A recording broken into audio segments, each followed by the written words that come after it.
Hi guys, welcome to my channel. This is Jessie. Today I'm gonna talk about buying apartments in Hong Kong right now because recently, the Hong Kong policy address just announced a kind of a really exciting news for us to exempt from some foreign stamp duty taxes issue, something like that. Probably have ever heard about this before, but just for more details, maybe you still feel like you need to get informed with more information. So in my video, I'm gonna talk more about the stamp duty issues, and also I'm gonna just discuss with you whether this policy is really a great policy, allow us to buy apartments with less costs, and whether it's just perfect time for me to jump in buying apartments. Okay, let's go. Whereas we all know that for the non-Hong Kong permanent residents, if you want to buy an apartment, you must pay a strikingly high so-called foreign taxes.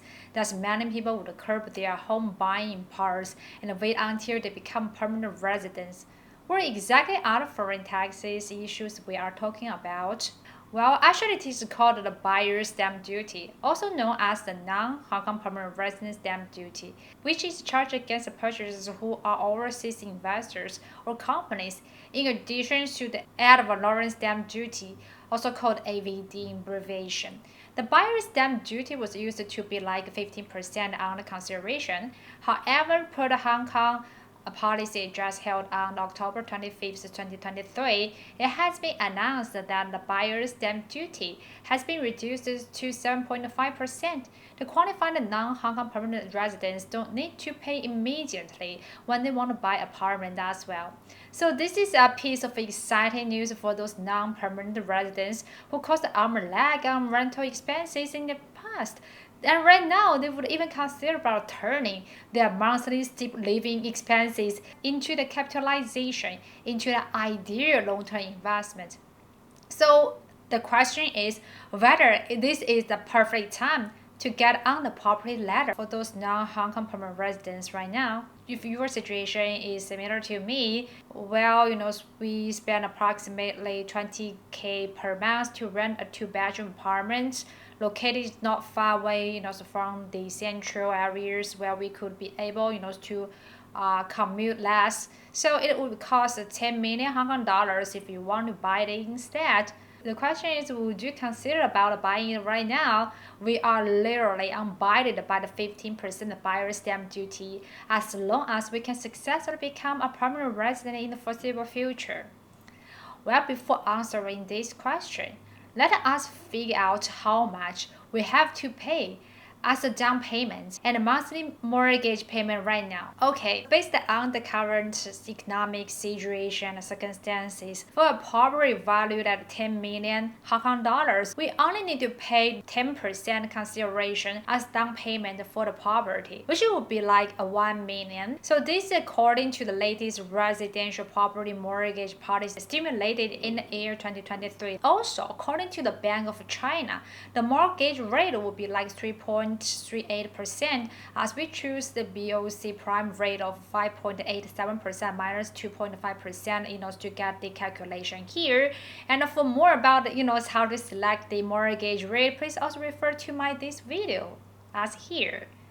Okay, the mortgage law is like we choosing the 30 years, and here we go. The monthly payment we are calculated would be like 40K Hong Kong dollars per month. It's double the price compared to the rental expenses, right? Although many of you would probably reckon that anyway, although the 40K mortgage monthly payment is way higher, it is at least an investment in the property, right? It looks way better than simply spending 20K Hong Kong dollars per month into the rental expenses, which means nothing, which simply resembles to throwing your money into the river without any splash at all. Right? Probably not right. Probably this is more than what we are really thinking about when we only just look at all those figures. Okay, let me show you the payment schedule tables for the entire 3 years. So allow me to elaborate on this. Clearly, for the monthly payment of 40K Hong Kong dollars, 25 K Hong dollars was simply just for the interest expense. Only no more than 15K Hong Kong dollars was used to repay the principal of mortgage loan in the first repayment year. Surprisingly, right? I had to say that in this way, this seems like renting apartments. We work for the landlord, but buying apartments, we work for a bank. Although it is a joke, as we can see that based on this, pretty high mortgage rate in this hiking interest rate environment, for the first 10 years, we are subject to almost 20K Hong Kong dollars to 25K Hong Kong dollars monthly interest expenses.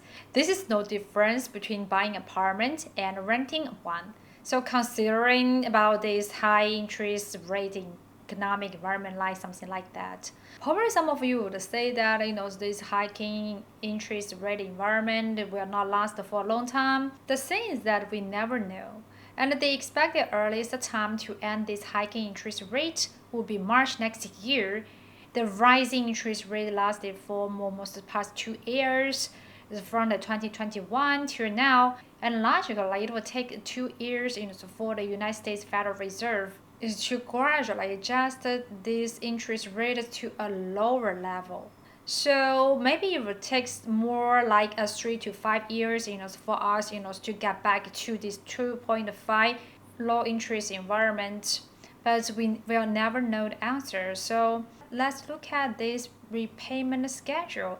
If we adjust down the mortgage interest rate from the 3.38% to the 2.5%, which was the mortgage interest rate level maybe in 2 years ago. So you see that every month we are subject to no more than 18K Hong Kong dollars per month as the mortgage repayment, monthly repayment or something like that. And gradually, after 10 years, is the monthly mortgage interest rate would be less than 13K Hong Kong dollars, you see. So you see that the mortgage interest rate is quite important to determine whether we have to pay extra money into the interest expense.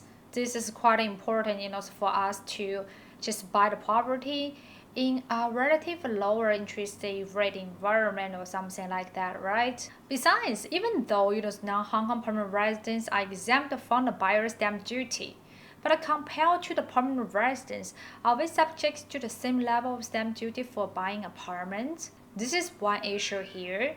Another issue is there any other implicit costs or something like that? Okay, we will talk about all those issues in my second part of my video. Okay, this is the end of my video. If you like my video, please thumb up. If you have any comments or questions, you are really welcome to leave a message. If you want to get to know more about the tax issues in Hong Kong and any other places around the world, please subscribe me and ring the bell. You will never miss my updates. Okay, thank you. Bye.